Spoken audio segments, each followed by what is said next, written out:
Hey, good morning. I'm Patrick Muehlenschulte, the Managing Director of the Washington Ballet, and welcome to the March edition of Bar Talk, the sixth in our eight-part series created as a special thank you for the Washington Ballet's dedicated donors and supporters, those of you who have kept the ballet alive during this historic pandemic.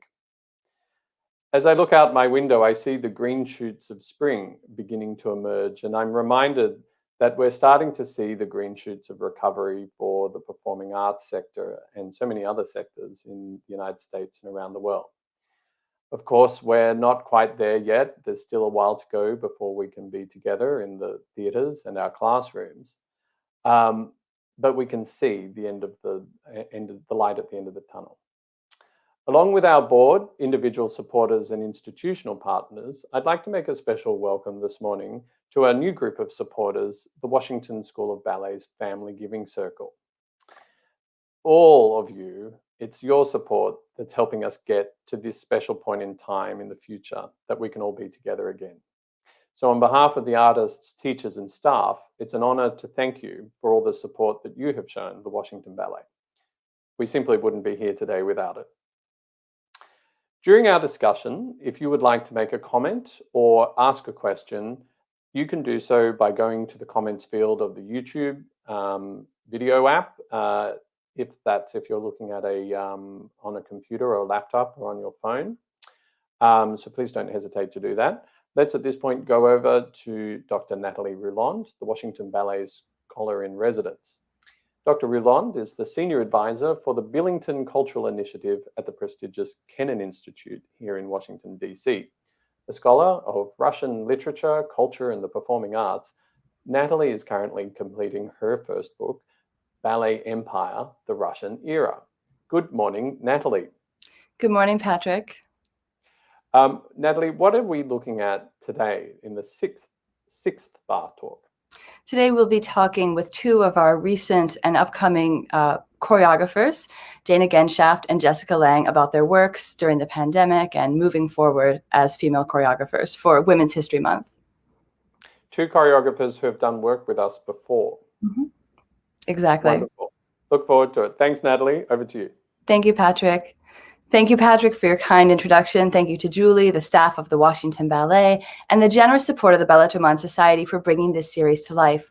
Welcome to our March edition of Bar Talk. As we've mentioned during our previous episodes, Fridays have a special significance in the Washington Ballet history, as co-founders Lisa Gardner and Mary Day hosted a series of intimate ballet evenings during World War II called Fridays at 9. So we hope you'll continue to join us for exclusive behind-the-scenes conversations every month on Fridays at 10. Last month, Julie and I hosted an inspiring conversation with the Washington Ballet company dancer and choreographer Andile Ndlovu and the Washington Ballet company dancer Nardia Boudou on the global premiere of Something Human. Today, we will be talking with the Washington Ballet choreographers Dana Genshaft and Jessica Lang on their work during the pandemic and on moving ballet forward. In the post-Balanchine ballet world, many have lamented the lack of visibility of female choreographers. It's worth recalling, however, that some of the most prominent ballerinas of the 19th century were also choreographers in their own right. The quintessential romantic ballerina Marie Taglioni charmed all Paris with her choreographed works, including The Butterfly in 1860. Therese Elsler, the elder sister of Viennese prima ballerina Fanny Elsler, choreographed multiple dance vehicles for her sister, including the Paris opera ballet La Valliere or the Aviary in 1838. Yet Fanny was most famous for the Spanish character dance that she herself choreographed, La Cachucha. When Fanny performed La Cachucha in Washington in 1840, her fiery solo created such a sensation that Congress even shut down for the day. And certainly the most prolific female choreographer of the era, the Neapolitan ballerina Fanny Chirito, created her first ballet at the age of 24.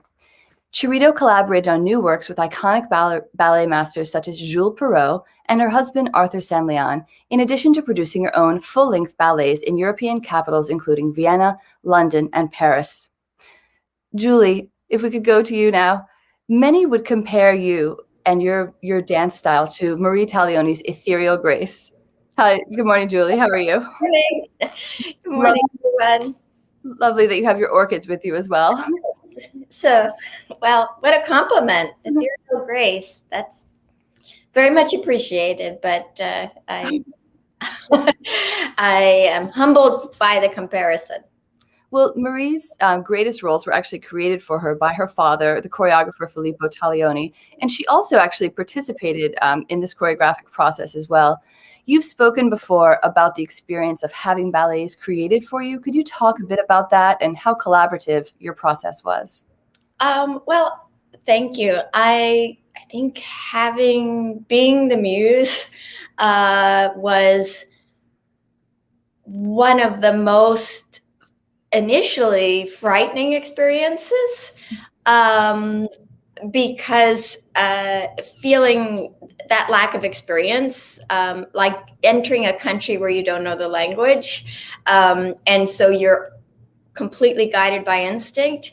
That was how I recall. I think the real first piece of choreography that was made on me was James Kudelka's Cruel World Pas de Deux. And I was so grateful that my partner, Robert Hill, was very experienced. And if we're taking the analogy of speaking, he was so well versed in a variety of languages. And so, with each opportunity, whether I was working with Twyla Tharp or Nacho Duato or John Neumeier or, Yorma Ello, or, the list goes on. It was very much that willingness, James, to put yourself as a canvas. So switching from a oral metaphor to more of a visual art metaphor as a canvas for the choreographer to sort of paint different ideas. And then, the second component of that is how the artist absorbs all of the ideas, inspiration, motivation of the choreographer, and then turns it into a separate piece of art. And so I think, each choreographer has a different relationship or trust with how that piece of art grows outside of their imagination. And I always appreciated the trust that the choreographers gave me. I feel like you've sort of awoken some memories of mine, and I'm thinking of so many choreographers I didn't name. So all those that I didn't, that were so special to me, I'm just thankful for the memories, and so happy to create as many opportunities for our dancers to explore all of that, and then how it then informs your classical work when you then return to choreography that's 100 years old, 100 and plus years old, how you're able to speak that language even more specifically and fluently and meaningfully because of all that you've developed in other areas of your artistic exploration. Julie, you talk about returning to these works, a century-old work. The Romantic era is very, very popular, obviously. Now, when you've worked on creating your own ballets, how was that process for you with choreographing full-length productions such as Giselle, Sleeping Beauty? Right. Well, I love this photo. I think that was at Wolf Trap.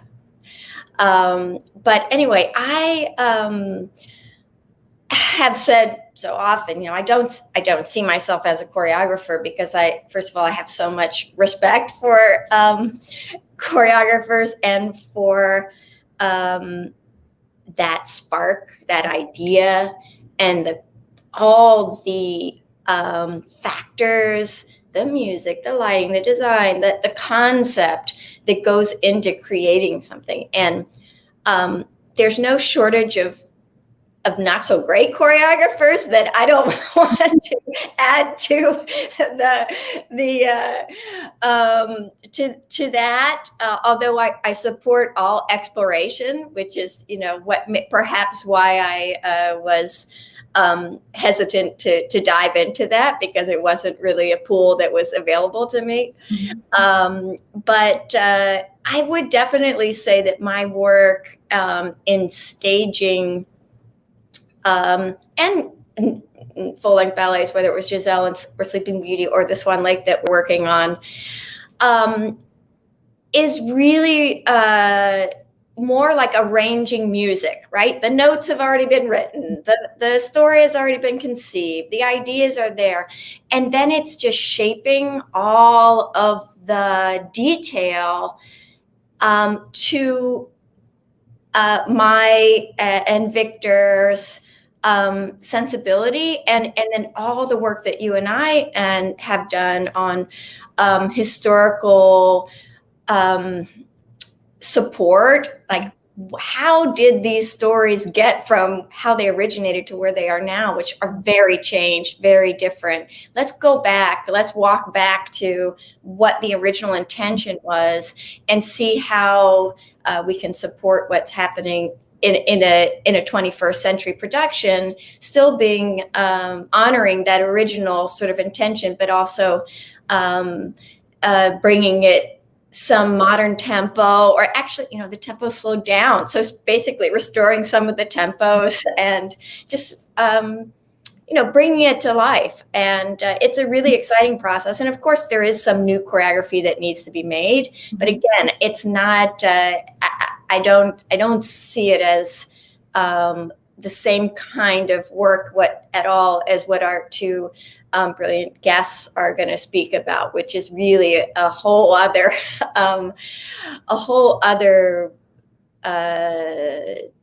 talent and creativity, and so I have so much respect and admiration, and I'm really eager to hear from them. Well, I'm very excited as well to bring on our two special guests. Today we have Dana Genshaft and Jessica Lang.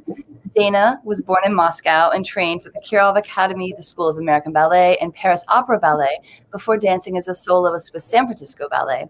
Dana has created ballets for companies including American Ballet Theater Studio Company, SF Danceworks, and the Washington Ballet. She's a past fellow of the New York Choreographic Institute and a recipient of the prestigious Princess Grace Award for Choreography.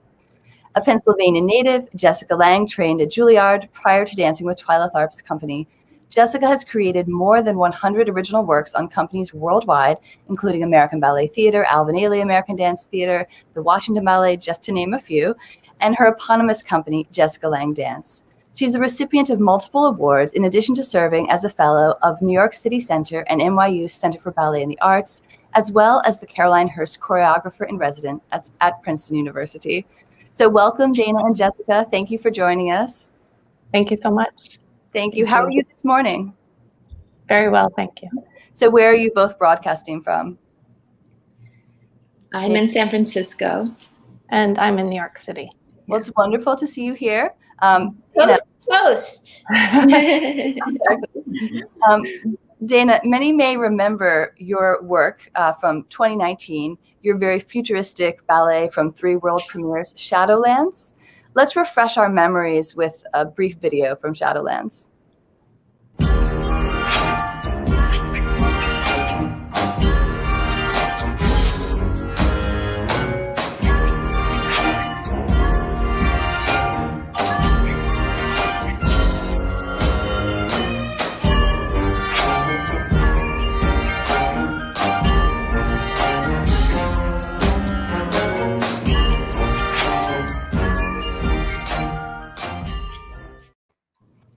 So wonderful. I love that bass music as well, Dana. That's so amazing.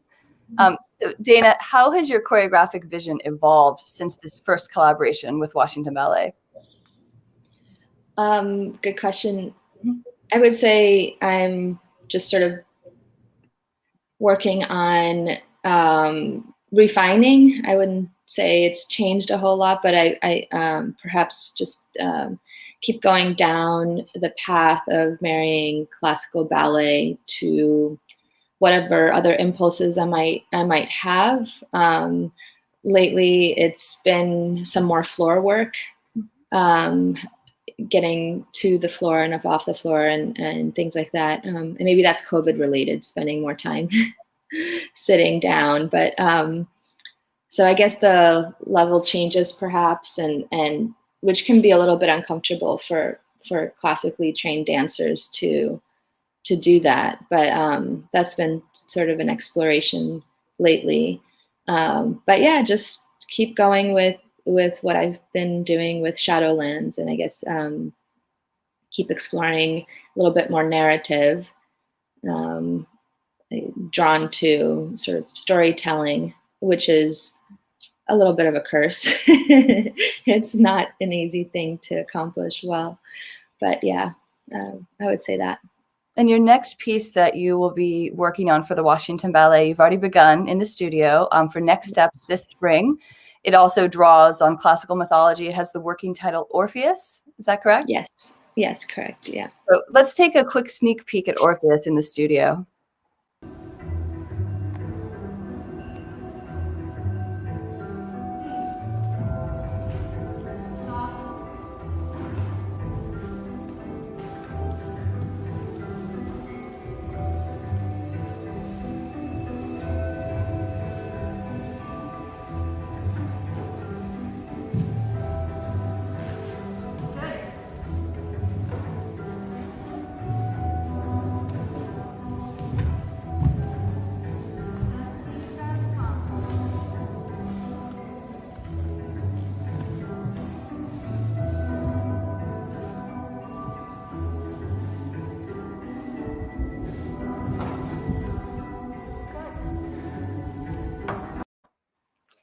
That's beautiful, Dana. This feels, the mood, the music, it feels very different from Shadowlands. Could you tell us a bit about this section we just saw in the studio?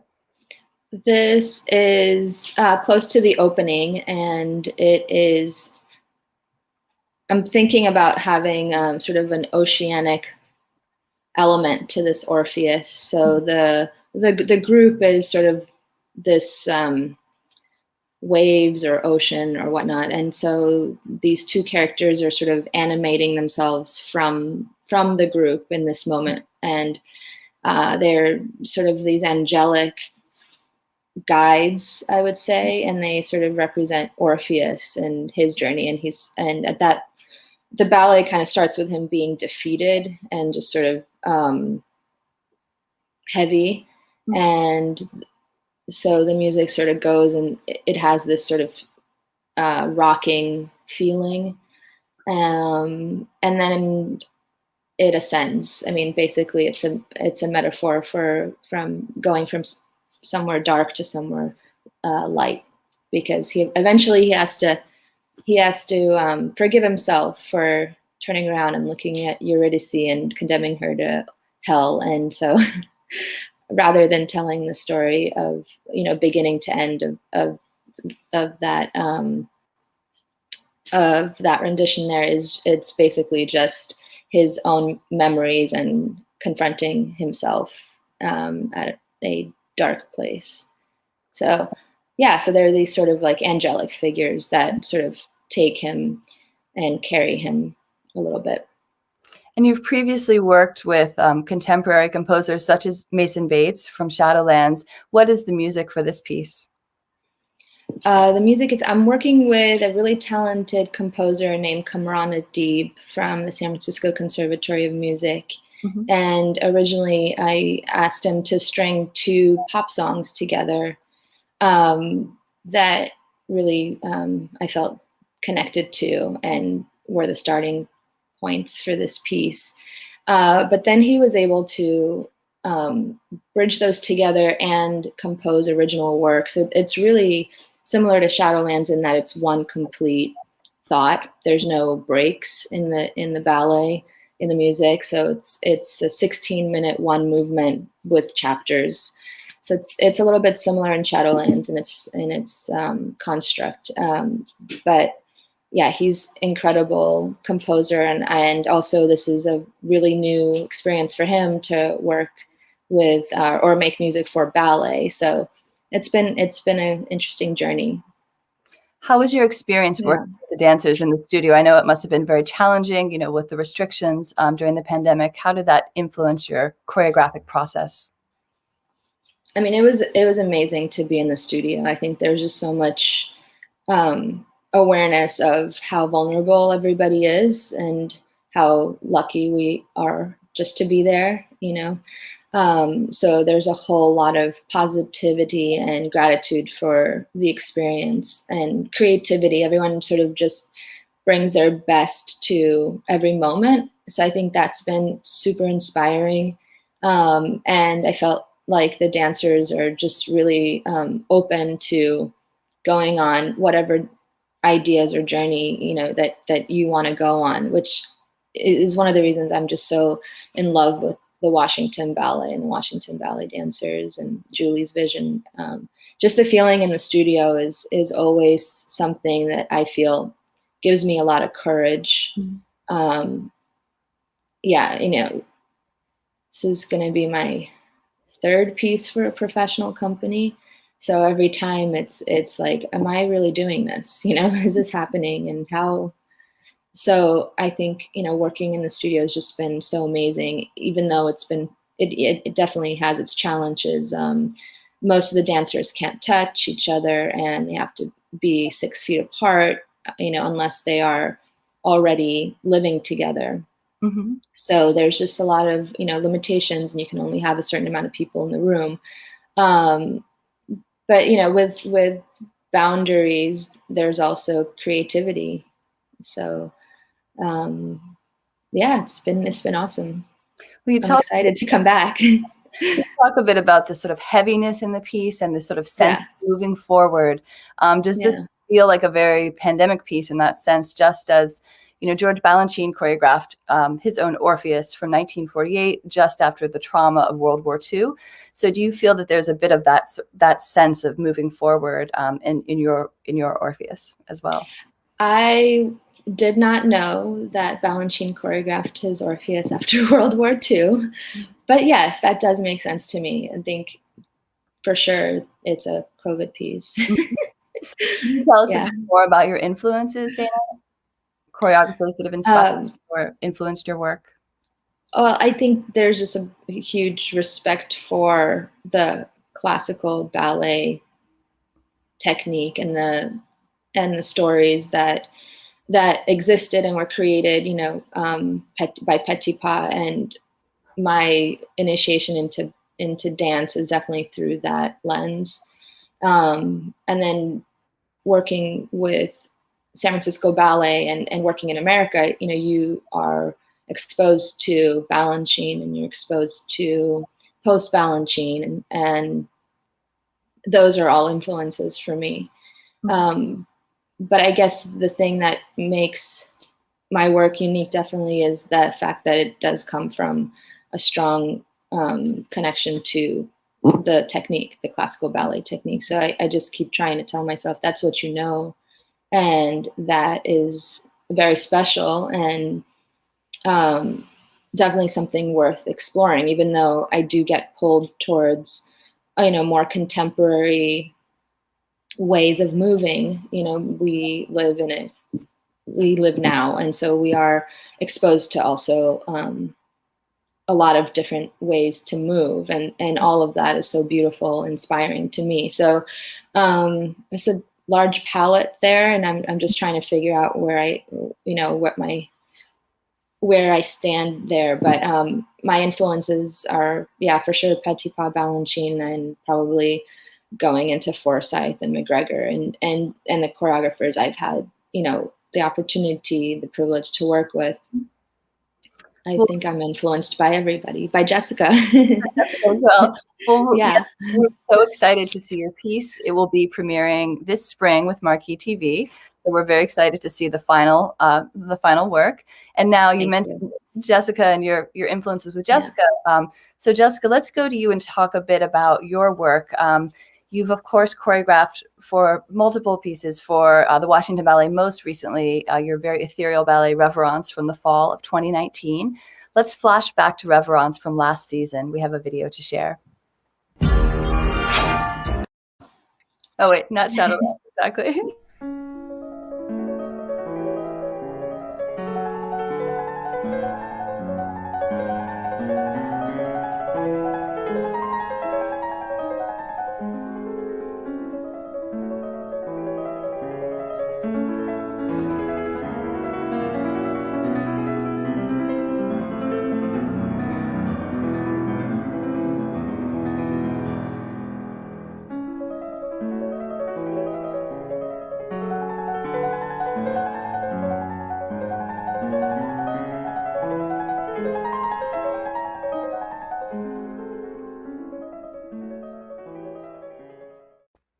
Such a beautiful memory. Jessica, could you talk a bit about your experience working with the Washington Ballet dancers in your previous times in the studio, after directing your own company in particular? How does that affect your working relationship when you come in to meet new dancers you may not have known before, or some you know from your previous work?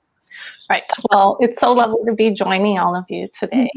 You know, the Washington Ballet was and has been and continues to be a very special company for me. Prior to running my own company, I spent 11 years as a freelance choreographer. And so it's not that I first built my company and then became a freelance choreographer. So it's really about standing on a career that's almost 22 years now as a creator, and having, you know, the dancers are my main draw of inspiration. So, for example, whenever you go to any company, it's that meeting moment. It's about you know, the introduction into a new experience, both for the creator and for the dancer. And it's kind of like almost like a first date. You're planning something, but you're not really quite familiar with everyone in the room. And what happens is that if you get the opportunity to return to a company, you get to develop a deeper trust, a deeper relationship, and a greater influence on each other. The creator comes prepared to the organization, knowing the dancers and knowing their tools. And this picture brings a smile to my face, because this is a group of dancers at the Washington Ballet that I actually have worked with through the span of my career. Corey in the gray sweatshirt was a dancer at American Ballet Theater. I think he and Nicole, who is not pictured. They were the two earliest generation that I worked with at American Ballet Theater with the associate program. And they were in my early works, one that was for Studio Company's 10th anniversary celebration. And then Alex and Brittany and Adelaide, and Victoria, Nick, they were all students of mine at the Jacqueline Kennedy Onassis School, and went on to become members of other companies before some other companies, some straight in from to Washington Ballet under Julie's direction. And one of the things that throughout my career, my mentor, Benjamin Harkarvey, had told me was, you know, take advantage of every opportunity that you can be in a studio, perfecting your voice, perfecting your communication, or growing your, not about perfecting it, but growing your ability to communicate and your ideas. And so when the opportunity came to be part of the founding faculty at American Ballet Theater for their school, you know, it was really part of my mission. Like, what would I want to create in a dancer? How can I influence a dancer that I want to work with when I am a choreographer in a certain company? And that kind of like small experiment that I had for myself actually worked. And the dancers at the Washington Ballet I can see the result of that effort. Now that there are so many of my former dancers, former students now in the profession, and we're able to work together in the way that I think is really valuable. Jessica, you talk about developing your voice as a choreographer. When you come into the studio to work with dancers, do you have a choreographic plan in mind, or are you sort of inspired by the dancers in the process as you go along? So it's both. I come prepared to be spontaneous. You have to be both. You have to, I mean, what maybe not everyone understands is that our time as visiting choreographers is limited. I mean, at times we have 2 weeks to make a 20-minute ballet.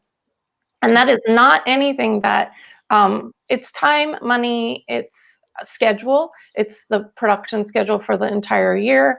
So you have to come with your ideas. Marketing already is selling tickets. So you have to have a title, you have to have your music. So I kind of, you know, bring my concept forward, I always pass that through the artistic director. I make sure that it's something that will be valuable for the organization and that they don't have something similar to it, and that it'll offer a nice balance to the program. And then again, it's kind of like, if it's the first time I'm visiting a company, you can kind of say there's similarities in all ballet companies, but you don't know who represents what you're looking for in that piece. So you might be a little bit more general on the first visit.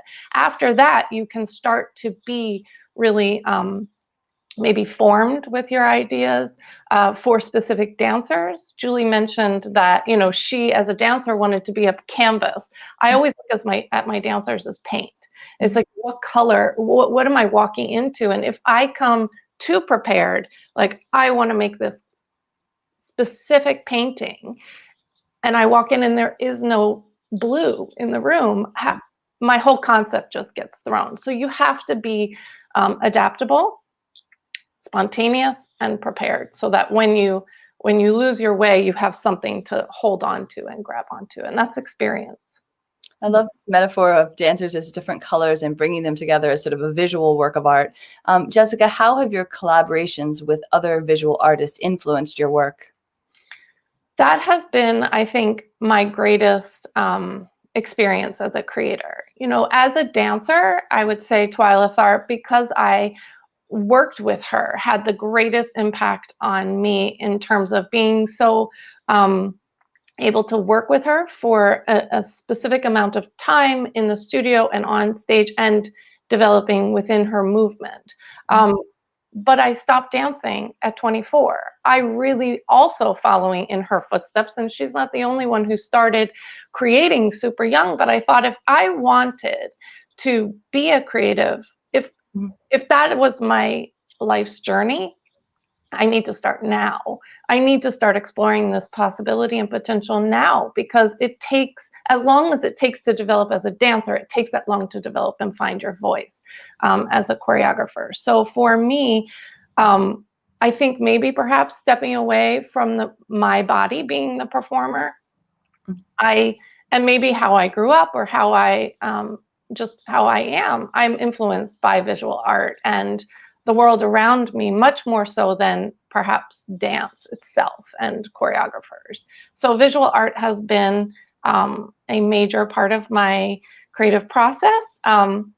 These pictures that we're sharing with everyone is an opportunity I had to create with a visual artist. His name is Shinichi Mariyama. He's a Japanese visual artist. And what you're seeing here is a dancer in which I created the movement. And it's 10,000 photographs in the span of about 5 seconds.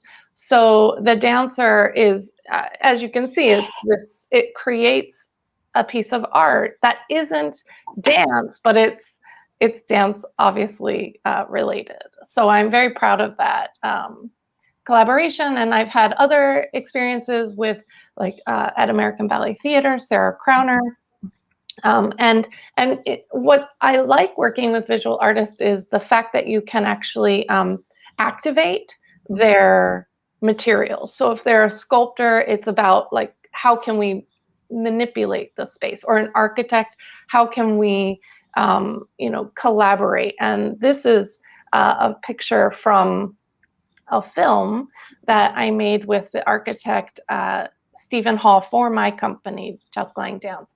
And Stephen Hall has a special relationship with the Washington, D.C. area, because he just finished his expansion of the Kennedy Center. So Stephen and I had the opportunity through the Chicago Architecture Biennial to create a work together. And when I saw his art, I wanted to make, obviously, we both wanted to make something of his structure in our space. But again, time and money are two very important components to reality.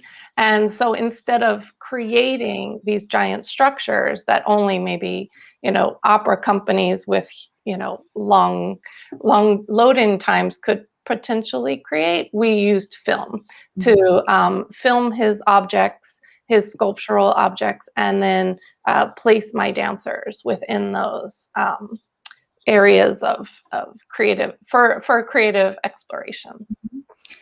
The film that you mentioned here is also something that we see more of now with dance, of course, moving away from live performance in the theater. Do you see film as sort of a new frontier for ballet? And how do you go about creating a dance film? Right. Well, thank God for film, because it's the only way we have been able to stay engaged creatively and to keep our audiences, keep bringing something to our audiences. God bless you, Dana. So basically, I think film has always been here. It's just how we in ballet and in the performing arts are having to use it as a tool to communicate. And of course, that takes somebody who's creative, their imagination into a whole new world of possibility. Mm-hmm. I think before the pandemic, I was working in film. During the pandemic, I'm working in film, and after I will be too. And I think there's two things about film that I think is really important. There is creating a film, a dance film, and then filming a dance. Those are two different things. So and during this pandemic, I've done both, where you create something specifically that really can't be recreated for the stage. And then in another opportunity, which actually is the one I'm most proud of, and perhaps because we couldn't return to a theater, and that's what we've been aching for. We didn't realize, the value of it. We did, but now more so than ever, that making a dance that is for the theater is what I wanted to create during this pandemic, because we missed the theater. We missed the live performance. Exactly. Now, you're both a director and a choreographer, of course. Jessica, could you talk a bit about some of the challenges, the public perception and challenges associated with being a female leader in the dance world? It's really hard to answer that question because this is my experience. And while I know that there is a lack of female leadership in the world. And it's not just in dance, and it's not just in music, it's not just in engineering, it's not just anywhere. It's about, the growth of human society, of understanding that there has been and will be and are really strong, talented female leaders or female potential. There's potential, but there's also male and gender neutral, everything. I mean, this is a time for reevaluating, but I also have to say, being in the field for 22 years, and this conversation has come up for 22 years, and I'm sure it came up 22 years before that, and before that, and before that. So it's about maybe baby steps towards change, and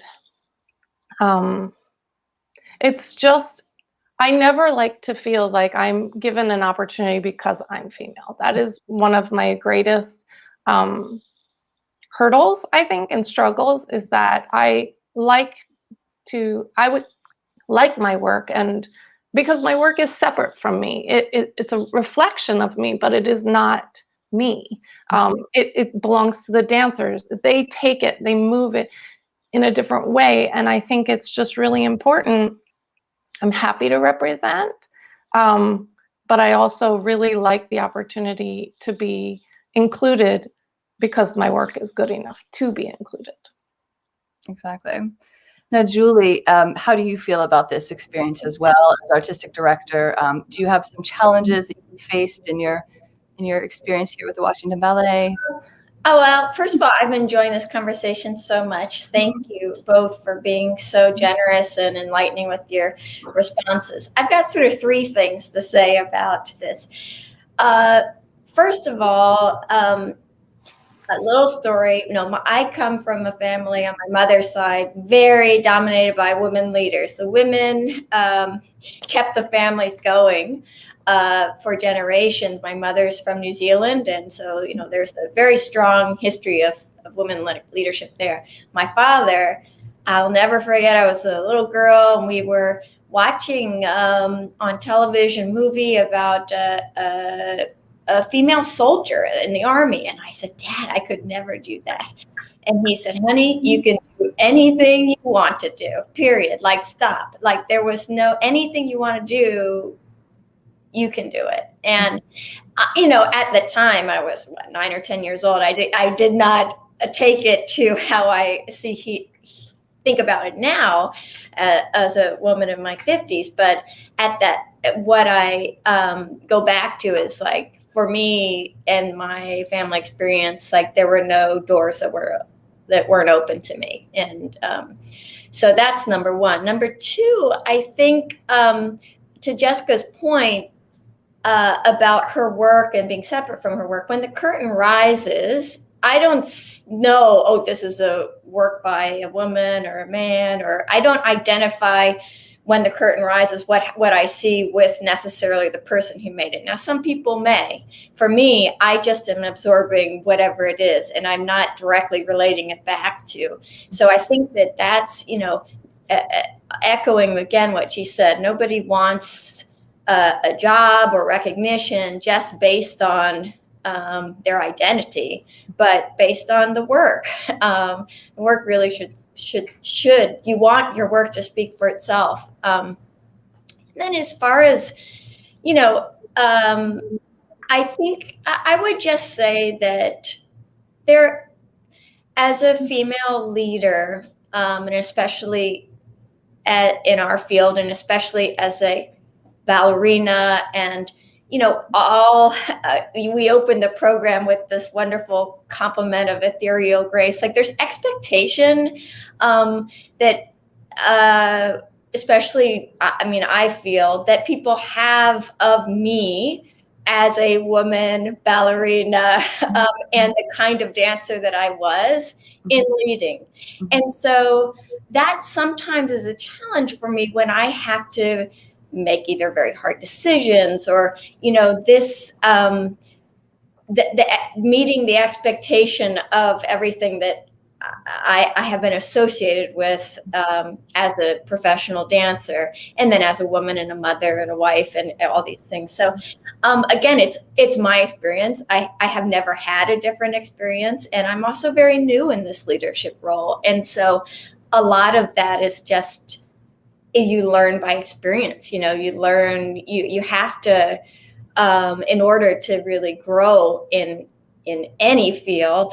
And I always think back about, you know, my work as a dancer, because I did it for so long that I had the opportunity to learn so much. You always have to look back and think about variety of experiences, and then how you would move forward and perhaps do it differently. I mean, that's the growth factor. And part of that is also evaluating things like we're talking about, like, well, maybe the expectation was for me to have handled a situation a certain way was influenced just by my gender and my identity. So your position as artistic director also comes with this huge responsibility of selecting your choreographers for new commissions. How do you go about that process? Oh, well, I mean, I think, you know, one of the things as an artistic director is that, you know, you have to, it's not just as an artistic director, but as any person in a leadership position or a position of authority, is that you have this responsibility to create opportunity for others, right? So you have to make space for new voices, new opportunities. It's part of your responsibility. Then another aspect of that is also growing the artistic experience of your dancers, so that they can, where I started a conversation about how all the creative opportunities I had with choreographers influenced the dancer that I became, both as a contemporary ballet dancer and a classical ballet dancer. And so you think about those voices that you want to bring into the space. And then also just I'm so guided by instinct in a lot of ways. So who will appreciate and help in the development of the dancers? Like what voices are, and a lot of choreographers are, just like everyone, everybody sort of communicates in different ways. And so that communication piece is really key. So I think, and I try to vary also the level of experience. And so we have a lot, just a broad male, female, and from different cultural points of view. So yeah, I think it's just trying to stretch in all directions is at the heart of what I try to do in selecting choreographers, and availability, and there's any number of other technical elements to those decisions that are less fun to examine. But yeah, that's a little bit. Well, you talk about sort of stretching the repertoire, and you're also doing that, of course, with resurrecting some of the classical pieces that may not have been performed recently by the Washington Ballet. So you have Giselle, Sleeping Beauty, and of course Swan Lake that we were working on last year. Now you've worked on these pieces also with your husband and co-choreographer, associate director Victor Barbie. Could you talk a bit about that collaborative process of sort of working together? Right. Well, Victor has seen, I was speaking about this in a podcast interview the other day, like part of what's been unique about the time period, the 3 decades of my career, is that I really had access to, the incredible, brilliant game changers of ballet of the 60s and 70s. And then I'm now sort of also, we're already in 2021, so we're already well into the 21st century. And so it's with Freddie Franklin as one of my mentors, and Georgia, like the access to so much of what has been at the heart of the evolution of our art form has been part of my experience. Victor just has another, 15 years of depth. Going back, working, being a protege of Stanley Williams, working closely with Nureyev, and, all of just what he has seen, his eye, his point of view, which is different than mine, just really helps to sort of bolster and secure where I'm guiding any production of choreography. So, you can't make decisions by committee at a certain point. Like somebody has to sort of, okay, you take all the influence and then like, this is what we're doing.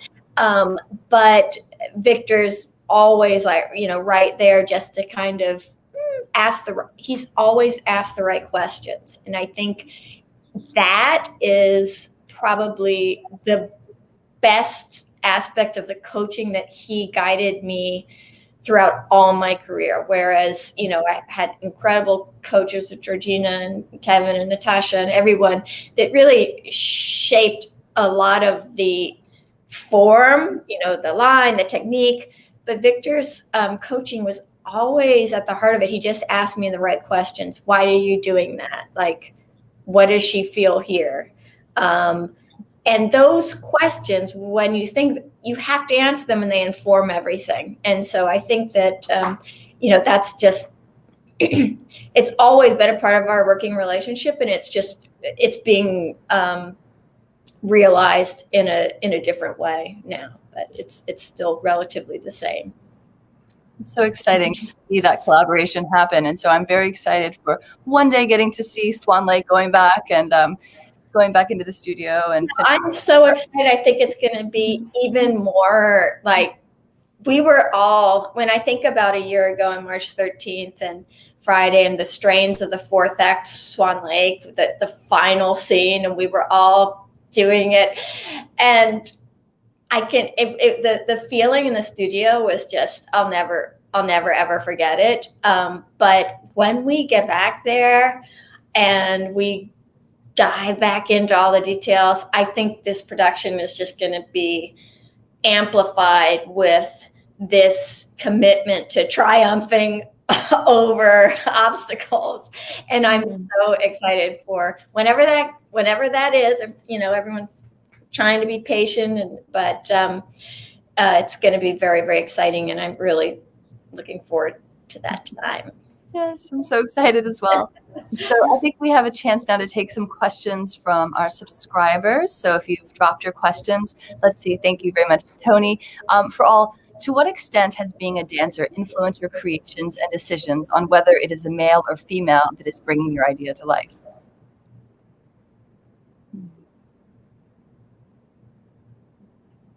Challenging. Well, I mean, I would just say that one thing we didn't talk about yet here was, not too much, which might be interesting, was how the music guides the movement. And I just remember having a conversation with my friend Stanton Welch, and I said to him, you know, I could never choreograph, like, it's not my thing. He's like, sure you can. Just pick a piece of music, then you divide it down. Is it masculine? Does it feel masculine to you or feminine to you? Does it feel like group? Does it feel solo? Does it? And you just kind of start breaking it down from there. For me, I thought, oh, okay. But I put that to our choreographers to see if that's if it's the music, if it's in your mind. I think Tony has an interesting question. For me, I think it's about fairness in the room, about having an eye that kind of considers all options in the room. So whether I might have considered the music to have there's practicality involved in all of this, that I want an all-male section, or this sounds like a masculine movement, but that doesn't necessarily mean a woman couldn't be incorporated into that. And so it's staying open. That's that idea of being spontaneous in the room. You might have a plan and then not realize that there is someone capable of whatever gesture of movement and material that you're trying to make. Is it who in the room? It's more about that. It's the individual artist, and then taking that and highlighting it and exposing it. And I think having that fairness is something that I think as a dancer, I appreciated. When there was a leader in the room who saw the whole room, as opposed to someone who was very pointed in, like, this is my favorite dancer, I can't wait to highlight that favorite dancer. And then you just feel like you're the wallflower in the back. So it's a balance of that. It's less about,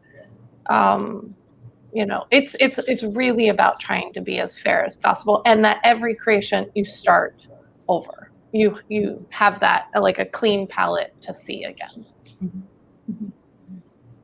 Dana, what do you think about that? I know also, Dana, you mentioned point work as well, that you're really pushing point work. Is that something that also influences? Yeah, I think along the lines of what Jessica said as well, and Julie, it's also, sometimes I think about, what could be the interesting choice? Like, yes, this music sounds one way, and like Jessica said, but doesn't have to be a female or male body. It's energetic.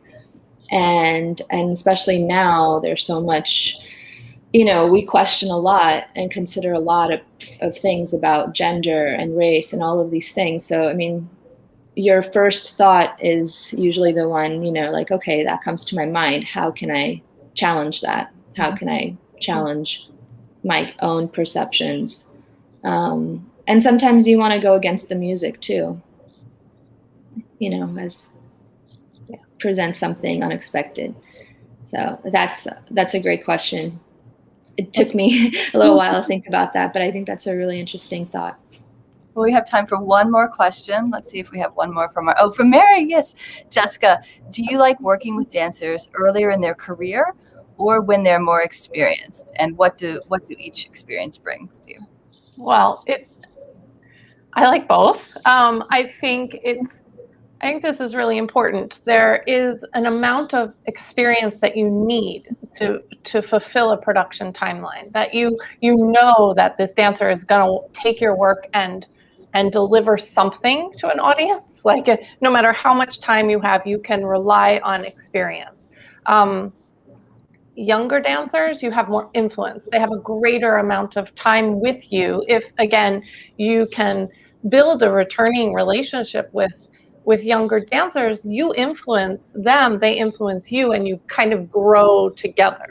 So I think both are important. I also like to have a really established dancer in the room for the younger dancers to understand what work ethic is, a commitment is, effort to try, to being, they've gotten great because they have always kind of removed their exterior to kind of expose themselves to feeling insecure, right? So when you're trying something for the first time, they might fall, they might discover something spectacular, but it's that commitment and trust, both in my reaction, how the room is supporting that effort in that moment, and having younger dancers looking and watching and observing and then trying and participating. They kind of are the culture of the company is being established because you have both generations in the room. Mm-hmm.